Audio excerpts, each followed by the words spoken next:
और एक कुमारी कन्या है, वो धान, उस समय धान हाथ से कूटा जाता था, उस समय ये मिल नहीं था, ये जबकि कथा बहुत पुरानी कथा है। तो उनके यहाँ कोई जो मेहमान होते उनकी विवाह होने वाली थी कुमारी कन्या की, तो मेहमान के स्वागत के लिए वो स्वयं जो है कूट रही थी धान से चावल बनाएगी। फिर चावल, उस समय गेहूं नहीं होता था, तो धान से चावल बनाएगी और चावल बना के खिलाएगी। अब उनके कोटे तो उनके हाथ में चूड़ी था, तो चूड़ी छन छन करे, तो उनने चूड़ी सब तोड़ दी। जब 4 चूड़ी रही फिर भी छन छन करने लगा, फिर उसने वो चूड़ी भी तोड़ दी। जब एक चूड़ी बच गई तब आवाज़ नहीं हुआ। कहने का मतलब कि एकांत में रहो तो एकांत का भाषा झगड़ा न झांसा। इस प्रकार सर्प कभी अपना चूहे के बिल में रहता है, सर्प अपने लिए कभी कुछ नहीं बनाता बिल। ऊर्ण नाभि बोलते हैं मकड़ा को। मकड़ी जाल बनाता है और उस जाल में स्वयं फंस जाता है। इसलिए जो तो को काटा बोए ताए बोए तुम फूल, ताको फूल को फूल है बाको है त्रिशूल। यदि आप किसी के लिए जाल बुनोगे, षड्यंत्र रचोगे, तो उस जाल में वो सामने वाला फंसे या नहीं फंसे, लेकिन आप जरूर फंस जाओगे। इस प्रकार मेरे 24 गुरु हैं, मैंने सब गुरु से शिक्षा ली और अब मैं अपने आप में निमग्न रहता हूँ। एक पिंगला नाम की वेश्या है, इसकी कथा थोड़ी विस्तार से है। इन्होंने जो ये दिया है, आशा ही परमम दुखम नैराश्यम परमम सुखम यथा संचिद्य कांताशाम सुखं सुस्वाप पिंगला। वो आशा करते रहते थे कि कोई आए और उनको धन दे, कोई आए और उनको धन दे। आशा करते करते जब आधी रात बीत गई तो उसने आशा छोड़ दी। ऐसे ही आशा छोड़ी, वैसे उसको जो है सुख मिल गया, सुख से सो पाई। कितने रातों से वो नहीं सोई थी, आज वो सुख से सो गई, क्योंकि आशा ही परमम दुखम। किसी का आशा आप करोगे और वो व्यक्ति आएगा नहीं तो दुख होगा, इसलिए आशा ही मत करो। इस प्रकार 24 गुरु की कथा दत्तात्रेय ने सुनाया। ये भगवत और भी उद्धव जी ने बद्ध मुक्त आदि अनेक प्रश्न किए कि बद्ध क्या है, मुक्त क्या है, जीव क्या है, शिव क्या है। एक और इसमें दृष्टांत है। अच्छा, उज्जैन में एक ब्राह्मण रहता था, तो व्यापार आदि करके बहुत पैसा उन्होंने कमा लिया था। एक बार क्या हुआ कि पैसा कमा तो लिया था, लेकिन कंजूसी से खर्चा नहीं करता था, कंजूसी से रहता था, खर्चा नहीं करता था। देवताओं ने जब देखा कि ये खर्चा तो कर नहीं रहा है, सब देवता, जब आप 5 देवता जो पंच देवता है उसको आप अगर भाग नहीं दोगे तो वो आपका पैसा छीन लेगा। सब देवताओं ने उनका पैसा छीन लिया, चोर चोरी करके ले गया, तो कुछ आग में जल गया, कुछ इस प्रकार। जब उसका सारा धन चला गया तो उनने क्या करा, लाल कपड़ा पहन लिया, माथा मुड़ा लिया और लाल कपड़ा पहन के निकल गया। और अब ऐसे ही बूढ़ा हो गया था, शरीर जर्जर था।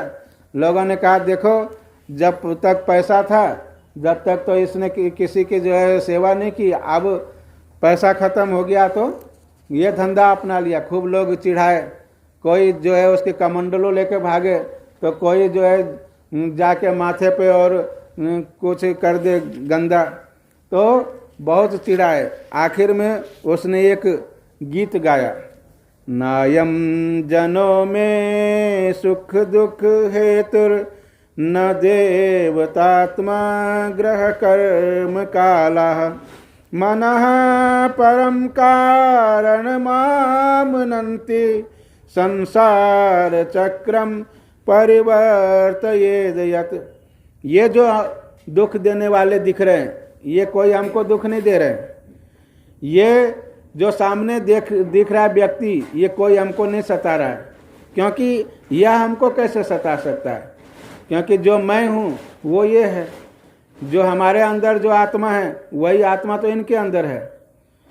अगर हम माने कि देवता किसी को दुख दे रहे हैं तो देवता दुख कैसे दे सकते हैं किसी को, क्योंकि हमारे हाथ में, पैर में, माथे में, सब जगह तो देवता निवास कर रहे हैं। वो दुख देंगे तो सुख भोगने वाले भी तो वही हैं, क्योंकि इस शरीर में सुख भोगता कौन है? देवता ही तो भोग रहे सुख।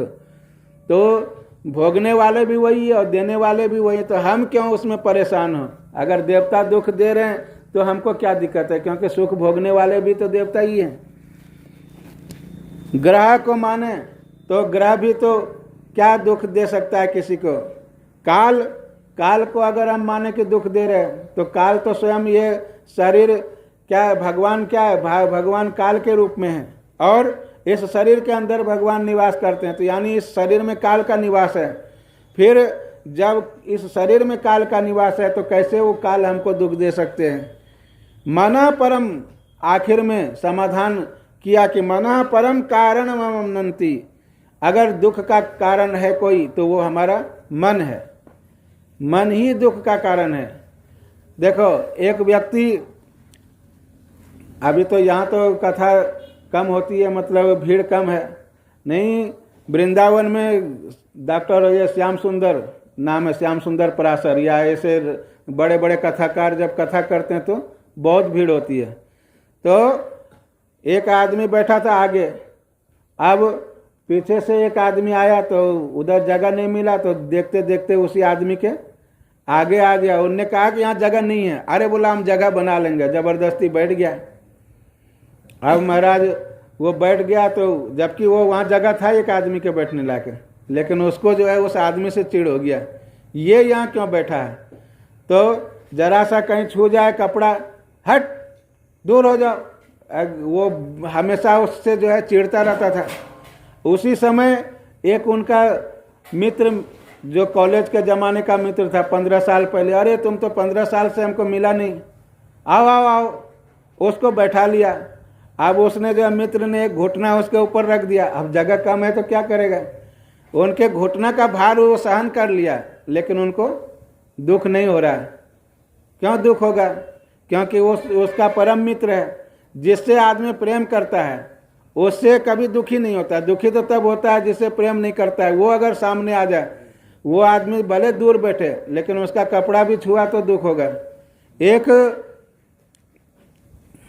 महिला, उनकी नई नई शादी हुई थी, उनके ससुर, आप लोग क्या बोलते हैं, डोकरा, उनने कहा ससुर ने कि बहू हमारे जो है कोई मेहमान आ रहे हैं, हमारे मतलब मित्र, उस ससुर के मित्र थे, मेहमान आ रहे हैं। 10 बज रहा था रात, सब भोजन कर लिए थे और बोले क्या मेहमान आ रहे हैं, 2-4 मेहमान आ रहे हैं, उनका भोजन बनाना है। इतना उनको पहाड़ लगा, बोला ये बुढ़ा जो है न मरता है न कुछ होता है, मन ही मन 100 गाली दिया। बोला जब देखो तब कोई काम का न काज का, और जब देखो तब जो है हुक्म पे हुक्म चला रहा है, ऑर्डर पे ऑर्डर दे रहा है। बहुत मुश्किल से भोजन बनाया और जैसे तैसे बनाया, खिलाया, वो तो हो गया। दूसरे दिन उस बहू के, उनके मैके से कोई 4 सज्जन जो उनके परम हितैषी थे, परम मतलब सहेली के थे, जो जान पहचान के मित्र थे, तो रात में 12 बजे आ गए। अरे आओ आओ आओ, तो कहाँ से चले? बोले बताया कि अच्छा भोजन किए कि नहीं? बोले भोजन करके आए। अरे क्या बात, आप तो वहाँ से भोजन करके आए हो तो भूख लग गया हो गया। उनने कहा भी नहीं और इसने भोजन 4 का बना दिया और चारों को भोजन बना के खिला दिया, जरा भी दुख नहीं हुआ, बहुत खुशी खुशी। तो अब बताओ कि कार्य वही है, कार्य जो कल कार्य किया था वही कार्य और वही कार्य आज भी है, लेकिन उस कार्य में उनको दुख हो रहा है और इस कार्य में दुख नहीं हो रहा है। क्योंकि दुख तो आदमी को तब होता है कि सामने वाले व्यक्ति को वो पसंद नहीं करता है। अगर कोई प्रिय आदमी कुछ काम बताए तो वो कभी टाल नहीं सकता है, और वही कोई दूसरा व्यक्ति काम बताएगा तो कभी नहीं करेगा, और ऊपर से गाली 2-4 सुनाएगा कि देखो जब तो काम बताते रहता है। मन ही परम, मनः परम कारण मामनंती संसार चक्रम परिवर्तये दिया है। मन ही कारण है दुख और सुख का, और कोई दूसरा कारण नहीं है।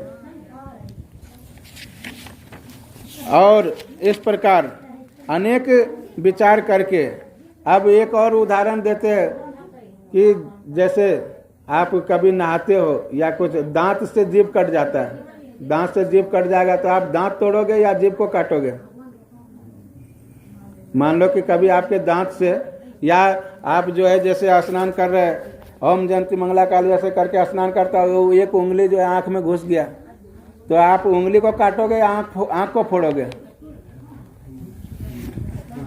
कुछ नहीं, क्योंकि उंगली भी आपकी है, उंगली काटोगे तो दर्द होगा।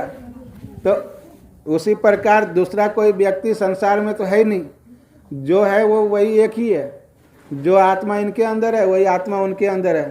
तो कैसे किसी से दूसरे, एक व्यक्ति से दूसरे व्यक्ति को दुख कैसे हो सकता है? ये उंगली भी उन्हीं का है और ये आँख भी उन्हीं का है। उंगली से आँख अगर फूट जाए या चोट लग जाए आँख को तो आदमी उंगली नहीं काटता है। तो दुख का हेतु केवल मन है, क्योंकि जितने भी है अखिल संसार में सब वसुदेव के अंश हैं, भगवान श्री कृष्ण के अंश हैं, या भगवान श्री राम के कह सकते हैं, भगवान के ही अंश हैं। और आप भी भगवान के अंश हो, तो आपके अलावा इस संसार में दूसरा कोई है ही नहीं, जो आप हो वही दूसरा है। तो कैसे किसी से दुख हो सकता है? इस प्रकार उद्धव को उपदेश दिया। एक बार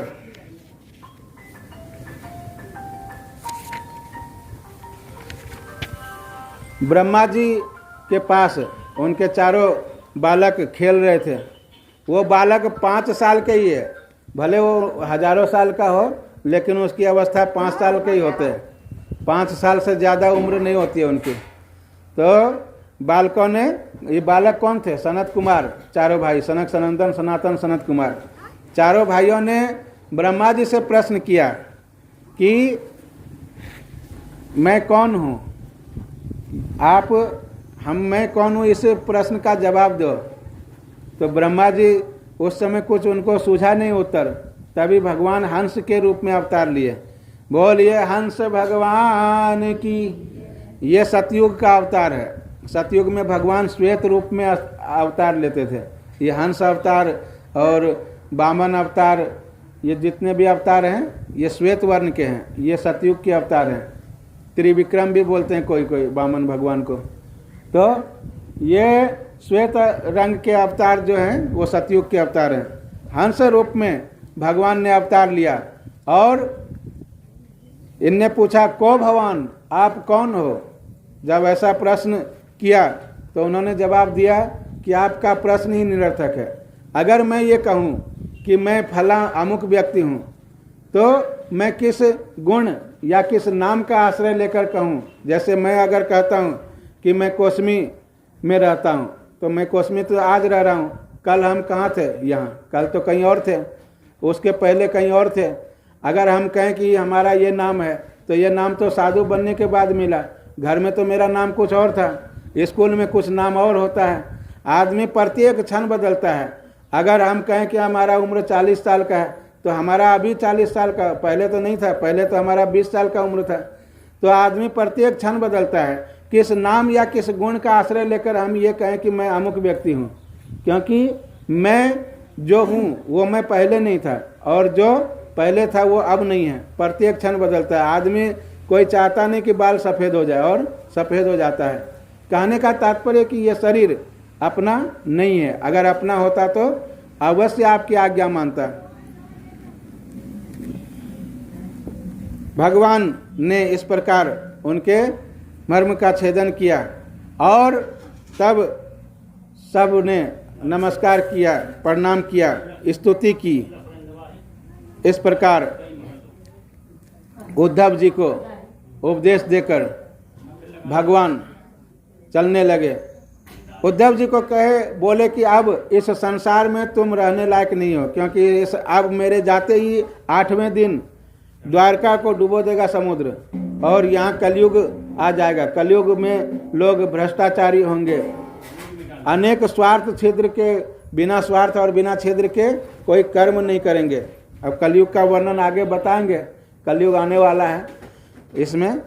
तो बोले आप इस पृथ्वी पे नहीं रहना, आप चले जाना कहाँ, बद्री का आश्रम, क्योंकि वहाँ अभी भी सतयुग है। भगवान के कहने से उद्धव जी बद्री का आश्रम जाने लगे। उद्धव के नेत्र सजल हो गए। उद्धव जी बद्री का आश्रम जाते हैं और इधर भगवान ने सारे द्वारका वासियों को कहा कि हम लोग चलें प्रभास क्षेत्र में। वहीं पर एकादशी मनाया, उपवास किया, यहाँ तक ठीक है। द्वादशी को उनने भोजन किया। अब भोजन करने के बाद सुरापान करने लगे और आपस में ही कलह, आपस में ही एक दूसरे से इतनी लड़ाई हुई। बलराम जी ने उन्हें समझाया तो बलराम जी को ही मारने दौड़े। आप तो महाराज बलराम जी तो जानते हो कितना क्रोधी है। जब बलराम जी को मारने दौड़े तो उनने भी उठा लिया वही जो घास था, वो बताए नहीं थे, एरक नाम का घास था, उसे उखाड़ लिया और देव सबको जो है बलराम जी ने और जितने भी थे आपस में एक दूसरे को सब समाप्त हो गए। भगवान कृष्ण अकेले रह गए। जब भगवान कृष्ण रह गए तो उनने सोचा अब हम क्या करें, तो एक पीपल के नीचे, भालका क्षेत्र है, पीपल के नीचे ध्यान करने लगे। तो तलवा को ऐसे ऐसे किए थे, ऐसे करके तलवा को ऐसे करके बैठे थे। तो वहाँ से एक बहेलिया देख रहा था, तो उनने तलवा को, लाल भगवान के तलवा कैसे लाल रंग का होता है, तो सोचा कोई लाल पक्षी है, तो बाण चला दिया भगवान के तलवा पर। हरिवंश पुराण में कथा है कि भगवान के तलवा पर ही क्यों बाण चलाया, और भी तो कहीं चला सकते थे। एक बार दुर्वासा जी भगवान की परीक्षा लेने के लिए आए थे। बोले कि हमें रथ में ले चलो, तो रथ में घोड़ों को नहीं जोतना है, तुम स्वयं एक तरफ रहो और एक तरफ रुक्मिणी जी रहे रथ में, और दूसरा कोई घोड़ा नहीं होगा। ले गए, बोले कि खीर बनाओ, तो दूसरे आदेश दिया दासी दासियों को, बोला नहीं तुम अपने हाथ से खीर बनाओ, अपने हाथ से खीर बनाओ। बनाया खीर, बोला अब इस खीर को अपने माथे में डाल दो, अपने माथे में डाल दो खीर को। माथे में डाल दिया। बोला पूरा गरम गरम खीर, पूरा गरम गरम खीर जो है माथे में बोला डाल दो। माथे में डाल दिया तो पूरा, बोला अब शरीर में पूरा जो है लपेट लो, पूरा लेप कर लो। पूरा लेप कर लिया, लेकिन तलवा में कैसे लेप करेगा, वो खड़े थे तो तलवा में तो लेप हुआ नहीं, तलवा बच गया। लेप करके जब आए तो बोले अरे ये आपने क्या करा, और तो सब जगह लेप किया, तलवा में तो आपने खीर का लेप किया नहीं। जहाँ जहाँ आपने खीर का लेप किया वहाँ तो वज्र बन गया, वहाँ तो कोई बाण का असर नहीं। लेकिन अब एक समस्या आ जाएगी, आपने तलवा में खीर का लेप क्यों नहीं किया। बोला कि ये आपके लिए भगवान को भोग लगा, तो उसका हम कैसे जो है तलवा में लेप करेंगे। तो बोला तलवा में ही आपका बाण लग सकता है, तो इसलिए तलवा में ही मारा। उनको मालूम था कि दूसरे जगह मारेंगे बाण तो कुछ नहीं होने वाला है। इसमें पूरा शरीर तो वज्र का बन गया, जैसे कि दुर्योधन का पूरा शरीर वज्र का था, केवल जंघा बचा था। कहीं ना कहीं कुछ ना कुछ कारण रहता है, प्रत्येक कार्य के पीछे कारण रहता है। इस प्रकार भगवान अपने परम धाम को कहे। अब आप लोग यहाँ एकादश स्कंद समाप्त होता है, आप लोग कोई भजन सुनाओ। तो अच्छा एक भजन सुना दो, क्योंकि भगवान परम धाम को जा रहे हैं।